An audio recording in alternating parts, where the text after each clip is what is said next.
Hello students, how are you? My self Meet sir. तो students, आप सभी बच्चों का स्वागत है मेरे YouTube channel MG's maths tutorial पे।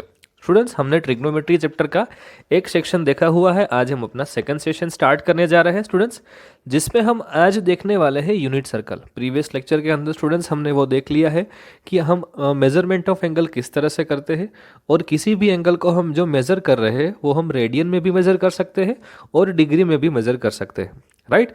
और हमने प्रीवियस लेक्चर के अंदर ये भी दिखा था what is the relationship between radian to degree conversion, right. यानी हमने स्टूडेंट्स ऐसा पढ़ा था कि 180 degree is equal to pi radian होता है। तो स्टूडेंट्स, मैं आपको ऐसा बोलूँ कि 360 डिग्री इज इक्वल टू क्या होगा, तो आप मुझे आंसर देने वाले हो 2 पाई रेडियन, राइट स्टूडेंट्स। अब हम इसी कंसेप्ट से आगे बात करते हैं, लेकिन अब आपको और एक वैल्यू साथ में लेके चलनी है। 1 रेडियन की वैल्यू मुझे स्टूडेंट्स क्या मिली थी? 57 डिग्री एंड 29 मिनट। ये हमें वैल्यू मिली थी 1 रेडियन की। ठीक है स्टूडेंट्स, चलिए अब हम बात करते हैं स्टूडेंट्स आज यूनिट सर्कल के ऊपर। तो स्टूडेंट्स, यूनिट सर्कल होता क्या है? सबसे पहले हम वही कंसेप्ट देखते हैं।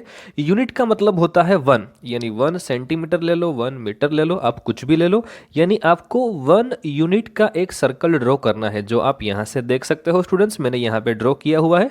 मेरे पास एक्स एक्सिस है, वाई एक्सिस है, और ये जो सर्कल मेरे पास है वो सर्कल का मैंने सेंटर लिया हुआ है ओरिजिन, यानी ओरिजिन पे जिसका सेंटर हो वही सर्कल, और जिसकी रेडियस 1 सेंटीमीटर या फिर 1 मीटर हो, ऐसा एक सर्कल मैंने यहाँ पे ड्रॉ किया हुआ है। स्टूडेंट्स, ये जो सर्कल आपको दिख रहा है वो सर्कल अलग अलग एक्सिस के ऊपर, यानी एक्स एक्सिस को 2 पॉइंट में इंटरसेक्ट करेगा और वाई एक्सिस को 2 पॉइंट में इंटरसेक्ट करेगा, जो आप यहाँ से देख सकते हो। तो स्टूडेंट्स, यहाँ पे आप देखो कि अगर ये जो सर्कल है वो एक्स एक्सिस को ये पॉइंट में इंटरसेक्ट कर रहा है, इसका मतलब ये कोऑर्डिनेट कौन से हुए? सर, ये कोऑर्डिनेट हो गए 1,0। अगर ये पॉइंट की बात करें स्टूडेंट्स, ये सर्कल का पॉइंट ये वाई एक्सिस को यहाँ पे इंटरसेक्ट कर रहा है, तो इसके कोऑर्डिनेट क्या होने वाला है? 0,1। एज वेल एज इसी पॉइंट के बात करें स्टूडेंट्स, यहाँ पे मेरे पास एक्स डैश वैल्यू है, राइट। यहाँ पे अगर इंटरसेक्ट कर रहा है तो ये कोऑर्डिनेट कौन सा होगा? -1,0 because of X axis. As well as students, Y axis की बात करें स्टूडेंट्स, तो यहाँ पे मेरे पास जो पॉइंट है वो पॉइंट के कोऑर्डिनेट क्या होने वाले हैं? 0,-1। बस आपको ये छोटी सी बात दिमाग में रखनी है कि सारे कोऑर्डिनेट किस तरह से यहाँ पे मेरे पास आए। अब हम स्टूडेंट्स बात करते हैं, यहाँ पे मैं कोई पॉइंट P ले रहा हूँ, जो आप देख रहे हो स्टूडेंट्स, राइट। यहाँ पे मैंने कोई पॉइंट P लिया हुआ है, और ये जो सेंटर ऑफ द सर्कल था इसने मुझे O बोला हुआ है, और ये जो मैंने यहाँ से एक परपेंडिकुलर ड्रॉ किया है, यानी यहाँ से मैंने एक 90 डिग्री वाला कोई लाइन सेगमेंट ड्रॉ किया हुआ है, जो एक्स एक्सिस को M पॉइंट के अंदर इंटरसेक्ट कर रहा है। ठीक है स्टूडेंट्स, तो यहाँ से मैं ऐसा बोल सकता हूँ, distance from O to M is x and distance from P to M is y। आप समझ सकते हो।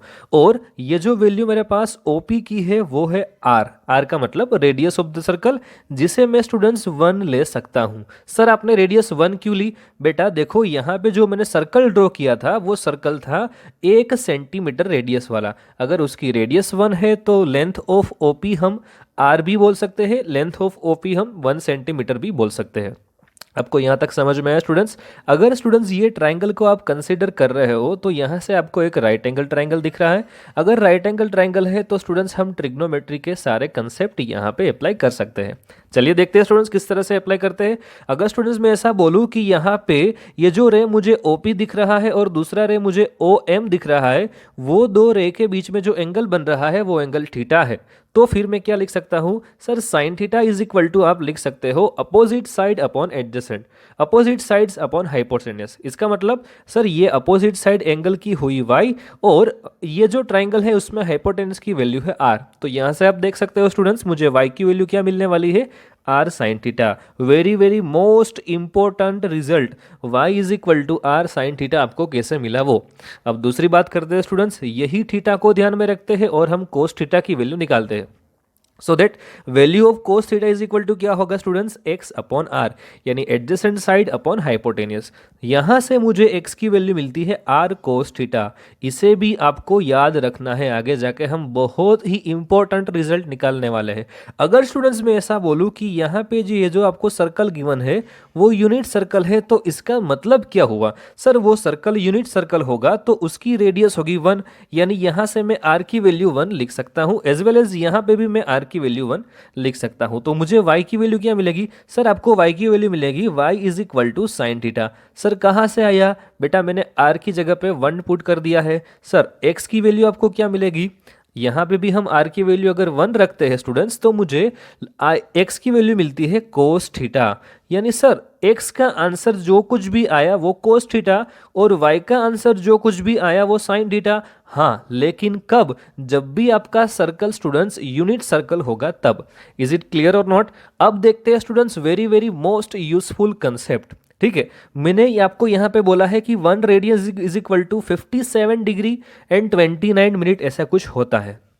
ठीक है, और हमने ये रिलेशन भी देखा था pi radian is equal to 180 degree. Sir pi की वैल्यू बताओ आप। पाई की वैल्यू आप जानते हो स्टूडेंट्स 3.1456 समथिंग है। ठीक है स्टूडेंट्स, तो मैं यहाँ से आपको ये समझाने की कोशिश कर रहा हूँ कि 1 रेडियन का मतलब क्या होता है। आप याद करो, अच्छे से मैंने समझाया हुआ था। Sir 1 radian is equal to आपने जितनी रेडियस सर्कल की ली है उतनी ही रेडियस ये आर्क की होनी चाहिए। राइट, आपको समझ आ रहा होगा। Length of arc is equal to radius of circle, ये दोनों इक्वल होना चाहिए। अगर length of arc and radius of circle equal है तो हम बता सकते हैं कि सर ये जो एंगल बन रहा है वो एंगल 1 रेडियन का होगा।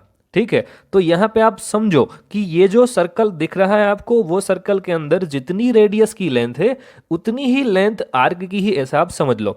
अगर ये दोनों इक्वल है तो यहाँ पे ये जो एंगल मिलेगा आपको, ये एंगल कितना होगा सर? ये एंगल होगा 1 रेडियन का। ठीक है स्टूडेंट्स, ये होगा 1 रेडियन का। अगर स्टूडेंट्स में ऐसा ही एक आर्क यहाँ पे बना रहा हूँ, यानी आप समझ लो कि यहाँ पे मैंने आर्क बनाया, तो ये 1 रेडियन की वैल्यू 57 डिग्री थी, तो 2 रेडियन की वैल्यू शायद आप ऐसा एज्यूम कर सकते हो कि 104 पॉइंट समथिंग डिग्री होगा। इसका मतलब ये 90 से थोड़ी ज़्यादा होगी।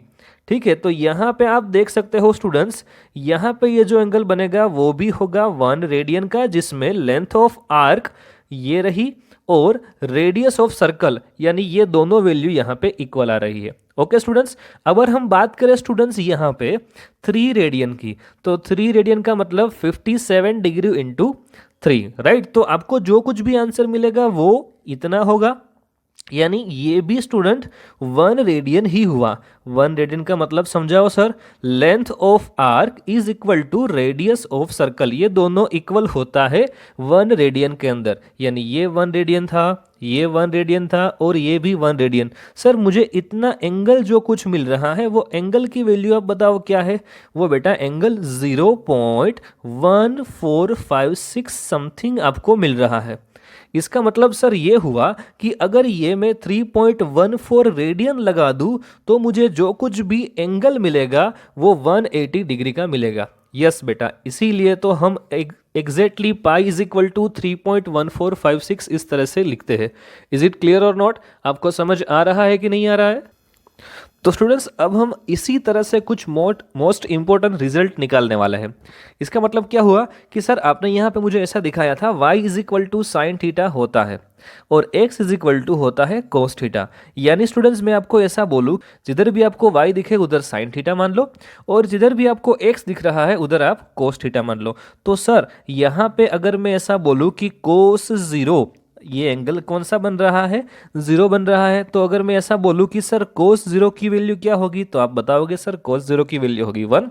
एज वेल एज मैं आपको बोलूं कि साइन 0 की वैल्यू क्या होगी, तो आपको y एक्सिस ध्यान में रखनी है, तो होगा y is equal to sine 0। इसका मतलब साइन 0 की वैल्यू आपको मिल जाएगी 0। एज वेल एज स्टूडेंट्स मैं बात करूं, यहाँ पे जो एंगल बन रहा है वो एंगल होता है 0 और यहाँ पे एंगल बन रहा है, अगर हम इसे डिग्री के अंदर रिप्रेजेंट करते हैं तो वो होगा 90 डिग्री और हम रेडियन में लिखना चाहते हैं तो ये होगा π/2 रेडियन। ओके स्टूडेंट्स, तो ये π/2 रेडियन आपको मिला। तो यहाँ पे मैं आपको ऐसा बोलूँ कि सर कोस π/2 की वैल्यू, कोस के लिए आपको कौन सा x एक्सिस कोऑर्डिनेट, यानी आपको कोस के लिए x कोऑर्डिनेट ध्यान में रखना है और साइन के लिए y कोऑर्डिनेट। तो x कोऑर्डिनेट का मतलब अपना कोस और y कोऑर्डिनेट का मतलब अपना साइन, यानी कोस π/2 का आंसर मिलेगा आपको 0 और साइन π/2 का आंसर आपको मिलने वाला है 1।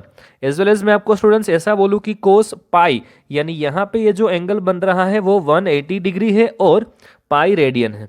ठीक है स्टूडेंट्स, तो हम कोस पाई रेडियन का आंसर लिख सकते हैं -1 और कोस और साइन पाई रेडियन का आंसर लिखेंगे हम 0। एज वेल एज मैं बात करूँ स्टूडेंट्स, यहाँ पे ये जो एंगल बन रहा है वो डिग्री के अंदर बात करें तो ये हो जाएगा 270 डिग्री, और हम रेडियन की बात करें तो ये हो जाएगा 3π/2 रेडियन। ठीक है, अगर मैं ऐसा बोलूं कि cos 3π/2 तो उसका आंसर आप मुझे देने वाले हो 0। मैं आपको ऐसा बोलूं sin 3π/2 तो आप मुझे आंसर देने वाले हो -1। एज वेल एज ये हमारा पूरा सर्कल जब कवर होगा तो ये एंगल बनेगा वो होगा 360 डिग्री का, और ये हम रेडियन में लिखना चाहते हैं तो वो हो जाएगा 2π। तो मैं आपको ऐसा बोलूं कि सर cos 2π का आंसर क्या आएगा, तो आप मुझे बताओगे सर cos 2π का आंसर आएगा 1, और मैं आपको ऐसा बोलूं sin 2π का आंसर क्या आने वाला है 0। तो ये स्टूडेंट्स बहुत ही इंपॉर्टेंट नोट हो गई आपके लिए सारे एंगल्स की वैल्यू याद रखने के लिए। स्टूडेंट्स मैंने यहाँ पे आपको टेबल से भी समझाने की कोशिश की हुई है कि आप टेबल से समझ लो ये सारी वैल्यू। अगर टेबल स्टूडेंट्स नहीं ड्रॉ करना चाहते हो तो ईजिली आप यूनिट सर्कल ड्रॉ कर लो, जिसमें आपको एक्स कोऑर्डिनेट है उसको cos थीटा अज्यूम करना है, और जिसमें आपके पास sin थीटा है उसको अपनो y कोऑर्डिनेट मानना है। हमने स्टूडेंट्स ऊपर से ही टेबल से दिखा हुआ है कि यहाँ पे कोई फंक्शन आपके पास होगा, राइट। यहाँ पे मैंने 3 अलग अलग फंक्शन के लिए आपको दिखाया हुआ है, sin theta, cos theta and tan theta. यहाँ पे सारी वैल्यू एंगल में जो आपको गिवन है वो 0, π/2, पाई, 3π/2 एंड 2π। पाई का मतलब स्टूडेंट 0 का मतलब 0 डिग्री हो गई, और 0 रेडियन भी आप बोल सकते हो। π/2 इसका मतलब 90 डिग्री आप बोलो, पाई का मतलब आप 180 डिग्री बोलो, 3π/2 का मतलब आप 270 डिग्री बोलो, और 2π का मतलब आप 360 डिग्री बोलो। आप डिग्री और रेडियन दोनों में अभी एंगल को जान रहे हो। ठीक है स्टूडेंट्स, तो यहाँ पे हमने यूनिट सर्कल से ही देखा हुआ है, और वे ये सारी वैल्यू मैंने यूनिट सर्कल से ही लिखी हुई है। sin 0 की वैल्यू होती है 0, sin π/2 की वैल्यू होती है 1, sin पाई की वैल्यू होती है 0, sin 3π/2 की वैल्यू होती है -1, sin 2π की वैल्यू होती है 0। एज वेल एज cos की बात करें students, cos 0 1, cos π/2 0, cos pi -1, cos 3π/2 0, cos 2π 1। As well as tan की बात करें स्टूडेंट्स, tan का मतलब तो आप अच्छे से जानते हो, sin अपॉन cos यानी 0/1 कर दो तो भी आपको आंसर 0 मिल जाने वाला है। यहाँ पे 1/0 का आंसर आएगा आपको इनफाइनाइट, और 0/-1 का आंसर आपको जो मिलने वाला है वो होगा 0। एज वेल एज यहाँ पे बात करें स्टूडेंट्स हम -1/0 वो भी इनफाइनाइट होने वाला है, और 0/1 ये आंसर आपको 0 मिलने वाला है। इसी तरह से स्टूडेंट्स यहाँ पे मैंने जो आपको 3 अलग अलग फंक्शन दिखाए हुए हैं, इसी फंक्शन का हम ग्राफ समझेंगे, और ग्राफ के ऊपर से कितनी सारी वैल्यू क्लियर हो रही है वो मैं आपको समझाने की कोशिश करने वाला हूं। ठीक है स्टूडेंट्स, तो स्टूडेंट्स अगेन हम बात करते हैं यूनिट सर्कल के ऊपर। यूनिट सर्कल का मतलब जो हमने अभी देखा था, लेकिन आपको अगेन मैंने यहाँ पे रिमेंबर के फॉर्म में दिखाया हुआ है, क्योंकि स्टूडेंट्स आगे जाके ये ग्राफ ड्रॉ करने में बहुत ही काम आने वाला है हमें, राइट। एक बार याद करो students, x is equal to हमने क्या माना था r cos theta, y is equal to हमने माना था r sin थीटा। अगर ये जो गिवन सर्कल है वो यूनिट सर्कल है तो इसका मतलब क्या होगा कि ये जो सर्कल यूनिट सर्कल गिवन होगा, तो सर आप ऐसा बता सकते हो कि जिसमें हम r की वैल्यू 1 ले लेंगे। r की वैल्यू आपने 1 ले ली तो x की वैल्यू आपको cos थीटा मिलेगी, और y की वैल्यू आपको जो मिलने वाली है वो sin थीटा होगी। तो हम स्टूडेंट्स यहाँ से यूनिट सर्कल मैंने ड्रॉ किया है, इसी के हिसाब से हम ग्राफ ड्रॉ करना चाहते हैं। आपने अब तक स्टूडेंट्स जो कुछ भी ट्रिग्नोमेट्री एंगल देखे हैं वो सिर्फ फर्स्ट क्वाड्रेंट की बात की थी। आज हम बात करने वाले हैं first quadrant, second quadrant, third quadrant and fourth quadrant के बारे में। यानी पूरा अपना जो सर्कल है वो 360 डिग्री का सर्कल, इसी के रिगार्डिंग हम बात करने वाले हैं। तो स्टूडेंट्स हम और आप मिलकर अब स्टार्ट करते हैं ग्राफ ऑफ द फंक्शन। यहाँ पे स्टूडेंट्स सबसे पहले मैंने दिखाया हुआ है, पहला ग्राफ अपना है वो ग्राफ है y is equal to sine X. यहाँ पे देखो स्टूडेंट्स, साइन एक्स का मतलब सर साइन एक्स के लिए आपको क्या याद रखना होगा, साइन एक्स के लिए आपको y देखना होगा। तो देखो स्टूडेंट्स यहाँ पे y का आंसर मैक्सिमम मिल रहा है 1, और y का मिनिमम आंसर जो मिल रहा है वो है -1। यानी अपना रेंज क्या होगा, हमने अगले सेशन के अंदर डिस्कस किया हुआ है, अगले चैप्टर में भी देखा हुआ था स्टूडेंट्स कि रेंज ऑफ द फंक्शन क्या होता है, और किसी भी फंक्शन की रेंज हम किस तरह से निकालते हैं। वहां पे भी हमने देखा हुआ था स्टूडेंट्स कि साइन फंक्शन जो भी मेरे पास गिवन है वो फंक्शन की रेंज हमें मिलती है -1 to 1, यानी इसका मैक्सिमम आंसर 1 आएगा और मिनिमम आंसर आएगा -1। तो यहाँ पे आप देख सकते हो स्टूडेंट्स, मैंने ग्राफ ड्रॉ करने की कोशिश की हुई है। मैंने यहाँ पे 4 अलग अलग क्वाड्रेंट को दिखाया है, 0 to π/2, π/2 to pi, pi to 3π/2 and 3π/2 to 2π। यहाँ से आप इजीली समझ सकते हो। अगर बात करें स्टूडेंट्स हम 0 to π/2 के बारे में, 0 to π/2 यानी 0 पे साइन का आंसर आएगा 0, और पाई बाई 2 पे साइन का आंसर आने वाला है 1। तो देखो स्टूडेंट्स, 0 पे आंसर मुझे 0 मिल रहा है और पाई बाई 2 पे मुझे आंसर मिल रहा है वो है 1। यहाँ पे आप देख सकते हो ये लाइन 0 वाली लाइन है, यहाँ पे +1 है और यहाँ पे -1 है। आगे बात करें स्टूडेंट्स, अगर हम पाई बाई 2 टू पाई की बात करें तो मुझे आंसर y कोऑर्डिनेट का 1 to 0 मिल रहा है। मतलब यहाँ जो मुझे आंसर 1 मिला था वहीं से हम जाने वाले हैं कहाँ तक, 0 तक। तो ये हो गया आपका 0। क्लियर। अब हम आगे पाई से जा रहे हैं 3π/2, मतलब ये 0 से हम जाएंगे -1 तक। तो देखो स्टूडेंट्स, यहाँ पे खड़े थे पाई पे और पाई से अब हम जा रहे हैं 3π/2, मतलब वो आंसर हो जाएगा -1 तक।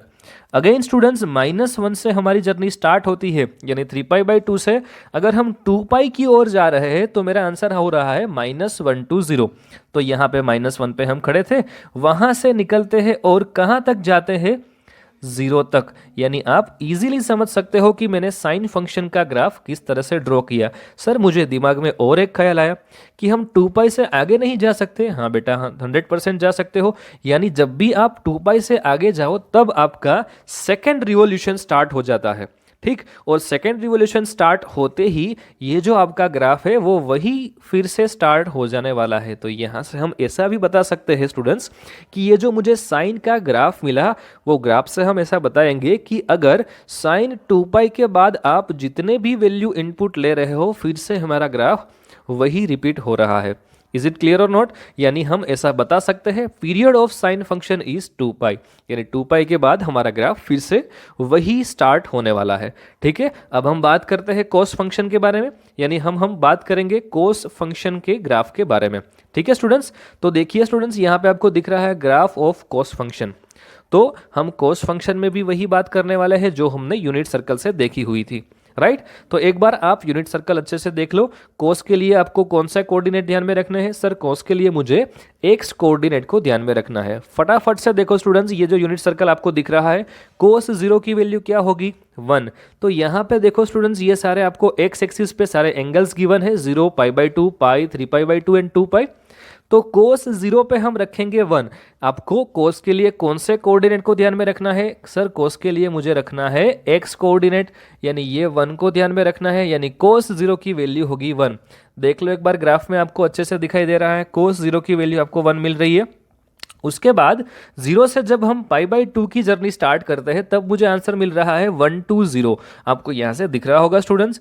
तो ये 0 to π/2 की जर्नी में आप देख रहे हो 1 to मेरा आंसर आ रहा है π/2 में एग्जैक्ट 0। और उसी के बाद ये 0 आंसर मुझे मिल गया π/2 पे। ये π/2 से जब हम जर्नी स्टार्ट कर रहे हैं अपनी पाई तक की, तो क्या होगा सर, आपका आंसर 0 से -1 आ रहा है। तो देखो स्टूडेंट्स, ग्राफ के अंदर आपको दिख रहा होगा कि जब भी हम बात करते हैं π/2 से पाई की, तो मेरा आंसर 0 से -1 तक गया, ये रहा -1, आप ग्राफ से देख सकते हो स्टूडेंट्स।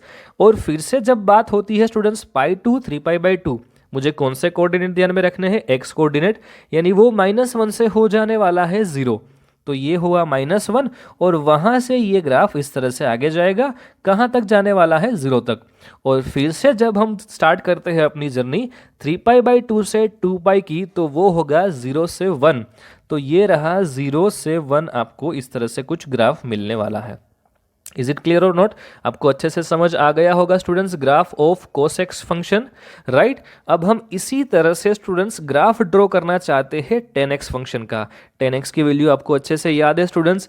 10x की वैल्यू निकालने के लिए हम क्या कर रहे हैं, 10x की वैल्यू हम निकालने के लिए हम sin x upon cos x को न्यूमरेटर एंड डिनोमिनेटर में अरेंज करते हैं। तो यहाँ पे देखो स्टूडेंट्स, sin 0 की वैल्यू मुझे 0 मिली थी और cos 0 की वैल्यू मुझे मिली थी 1। तो 0/1 मेरा आंसर 0 होगा, यानी tan 0 का आंसर होने वाला है 0। जब ये जो ग्राफ आपको π/2 तक आगे जा रहा दिख रहा है, वहाँ पे एग्जैक्ट ये लाइन को ये ग्राफ टच नहीं करेगा, क्योंकि यहाँ पे ये वैल्यू इनफाइनाइट तक इंक्रीज हो रही है, आप देख सकते हो, राइट। ये वैल्यू इनफाइनाइट तक इंक्रीज हो रही है। ये जो आपको π/2 दिख रहा है वहाँ पे इंटरसेक्ट नहीं होगी ये लाइन। एज वेल एज बात करें स्टूडेंट्स हम π/2 से पाई में, तो π/2 से पाई में ये माइनस इनफाइनाइट से स्टूडेंट्स आ रही है अपनी लाइन, और 0 तक जा रही है। जब भी आप आंसर पाई लोगे तब आपको आंसर मिलने वाला है 0। और पाई से 3π/2 की बात करें तब मुझे आंसर 0 to इनफाइनाइट कुछ इस तरह से मिलेगा, यानी ये एक्स एक्सिस को यानी 3π/2 लाइन को इंटरसेक्ट नहीं करेगी। आगे बात करते हैं स्टूडेंट्स, हम 3π/2 से जब 2π की जर्नी स्टार्ट कर रहे होते हैं तब माइनस इनफाइनाइट से अपना ग्राफ आता है और 0 तक अपना ग्राफ आगे जाता है। ठीक है स्टूडेंट्स, तो ये हो गया आपका इंटरवल 3π/2 से 2π में। अब हम यही ग्राफ से, यानी यहाँ पे ये जो आपको 3 अलग अलग ग्राफ दिख रहे हैं, वही ग्राफ से कुछ शानदार वैल्यू निकालने वाला है। देखिए स्टूडेंट्स, हम ऐसा बता सकते हैं कि जो कोई भी ग्राफ एक्स एक्सिस के ऊपर होगा तो वो ग्राफ पॉजिटिव माना जाएगा, और जो ग्राफ का पोर्शन मुझे एक्स एक्सिस के नीचे मिल रहा है वो पोर्शन नेगेटिव माना जाएगा। ठीक है स्टूडेंट्स, तो अब हम बात करते हैं एक बहुत ही बेहतरीन कंसेप्ट जो आप OLS बोलते हो, वो कंसेप्ट कहाँ से आया और किसी तरह से हम उसको रिप्रेजेंट करते हैं। ठीक है स्टूडेंट्स, तो देखिए यहाँ पे मैं सिर्फ यहाँ पे बात कर रहा हूँ साइन कोस एंड टेन, उसके रेसिप्रोकल आप ले लो। तो अगर साइन फंक्शन पॉजिटिव होगा तो उसका रेसिप्रोकल भी पॉजिटिव होगा, अगर कोस फंक्शन नेगेटिव है ऐसा आप समझ लो तो उसका रेसिप्रोकल नेगेटिव होने वाला है। इसका मतलब जो फंक्शन पॉजिटिव उसी का रेसिप्रोकल पॉजिटिव, और जो फंक्शन नेगेटिव उसका रेसिप्रोकल आपको मिलने वाला है वो रेसिप्रोकल नेगेटिव होगा। तो स्टूडेंट्स, अब हम बात करते हैं 0 to π/2 यानी कितने क्वाड्रेंट की फर्स्ट क्वाड्रेंट के बारे में डिस्कस कर रहे हैं। तो फर्स्ट क्वाड्रेंट में स्टूडेंट्स आप तीनों फंक्शन यहां से देख सकते हो, sin x, cos x and tan x, right. First function के अंदर देखो स्टूडेंट्स, ये जो अपना साइन वाला ग्राफ है वो एक्स एक्सिस के ऊपर है, यानी हम ऐसा बोल सकते हैं एबोव एक्स एक्सिस है, इसलिए मेरा आंसर जो भी होगा वो पॉजिटिव होने वाला है। एज वेल स्टूडेंट्स, हम बात करें cos x फंक्शन की तो देखो यहाँ पे ये भी वैल्यू आपको एक्स एक्सिस के ऊपर के पोर्शन में मिल रही है, तो ये भी पॉजिटिव। और हम बात करें स्टूडेंट्स tan x फंक्शन की, ये भी आपको यहाँ पे दिख रहा है कि ये एक्स एक्सिस के ऊपर के पोर्शन में है, यानी हम ऐसा बता सकते हैं students all functions are positive in first quadrant. ठीक है स्टूडेंट्स, अब हम बात करते हैं सेकेंड क्वाड्रेंट की। सेकेंड क्वाड्रेंट में क्या होगा सर, सेकेंड क्वाड्रेंट में भी ये जो अपना साइन फंक्शन है वो एक्स एक्सिस के ऊपर ही आ रहा है। यस बेटा, एग्जैक्टली राइट। तो इसका मतलब sign function is positive in first quadrant, sign function is positive in second quadrant. यहाँ पे देखो स्टूडेंट्स, ये वैल्यू कुछ डिक्रीज हो रही है, यानी एक्स एक्सिस के नीचे है, तो यानी यहाँ पे हम ऐसा बताएंगे cos function is negative in second quadrant. As well as tan function की बात करें स्टूडेंट्स तो ये वैल्यू भी एक्स एक्सिस के नीचे पोर्शन में है, इसलिए ये वैल्यू नेगेटिव होगी। कौन से क्वाड्रेंट के अंदर? सेकेंड क्वाड्रेंट के अंदर। अब हम बात करते हैं थर्ड क्वाड्रेंट की। तो सर थर्ड क्वाड्रेंट में ये जो साइन एक्स का ग्राफ है वो एक्स एक्सिस के बिलो है, यानी एक्स एक्सिस के नीचे है, यानी ये वैल्यू क्या होगी आप देख सकते हो, नेगेटिव वैल्यू होगी। कौन से क्वाड्रेंट में? थर्ड क्वाड्रेंट में।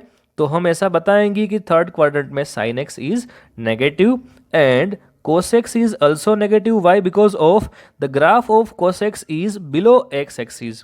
और यहाँ से बता सकते हैं सर थर्ड क्वाड्रेंट में ये जो tan x का ग्राफ मुझे दिख रहा है वो x एक्सिस के ऊपर है। इसका मतलब हम ऐसा बता सकते हैं कि tan x की वैल्यू थर्ड क्वाड्रेंट में पॉजिटिव होगी। एज वेल एज स्टूडेंट्स, अब हम बात करते हैं फोर्थ क्वाड्रेंट की। फोर्थ क्वाड्रेंट में ये देखो, ये जो आपको ग्राफ मिल रहा है वो बिलो एक्स एक्सिस है, इसका मतलब ये भी क्या होगा स्टूडेंट्स, नेगेटिव वैल्यू होने वाली है। और ये कोस की वैल्यू देखो, कोस की वैल्यू यहाँ से आपको मिल रही है एबोव एक्स एक्सिस, इसका मतलब ये फंक्शन कैसा होगा, पॉजिटिव होगा। कौन से क्वाड्रेंट में? फोर्थ क्वाड्रेंट में, राइट। और ये tan x का आप ग्राफ देखो स्टूडेंट्स, वो भी बिलो एक्स एक्सिस है, इसका मतलब ये क्या होगा, नेगेटिव होने वाला है। तो यहाँ से आप इजीली समझ सकते हो कि फर्स्ट क्वाड्रेंट के अंदर सभी फंक्शन पॉजिटिव, ये ग्राफ से आप इजीली बता सकते हो। In first quadrant all functions are positive. In second quadrant आप ग्राफ से भी समझ सकते हो सर, सेकेंड क्वाड्रेंट में आपने साइन बोला तो साइन का रेसिप्रोकल क्या होने वाला है, कोसेक, यानी sine and cosec both function are positive. अगर इन थर्ड क्वाड्रेंट की बात करें स्टूडेंट्स तो थर्ड क्वाड्रेंट में हमें सिर्फ tan फंक्शन मिला था, तो उसका रेसिप्रोकल होगा कोट, वो दोनों हो गए पॉजिटिव।